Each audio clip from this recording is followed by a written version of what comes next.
భార్యను గురుమూర్తి ఎందుకు అంత ముక్కలు కోసి అంత కసిగా చంపాడు? ఎంత భయంకరంగా ఉంది ఈ వార్త వింటే. మనము అడవుల్లో నివసించట్లేదు కదండి, పశువుల మధ్య నివసించట్లేదు కదండి, మనం మృగాలం కాదు కదండి. కొద్ది నిమిషాలైనా ఆలోచించాలి కదా. ఎవరి స్వేచ్ఛ వాళ్ళది. ఆమెను చంపే అధికారం అతనికి ఎక్కడిది?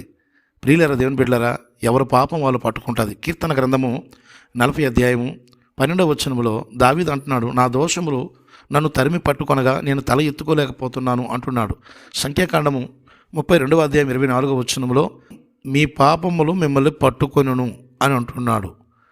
ఎబ్రిల్కి రాసిన పత్రిక 12వ అధ్యాయము 2వ వచనములో పాపము చిక్కులు పెడుతుంది అనే మాట అక్కడ రాయబడింది.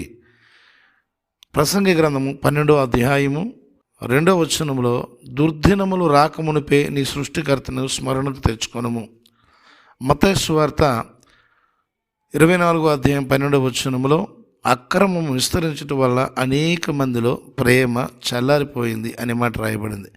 ఎంత భయంకరమైనటువంటి పరిస్థితులు లోకంలో ఉన్నాయి అంటే మానవ విలువలు ఏమాత్రము లేవు. ప్రియులారా, దేశం కొరకు ప్రార్థించండి.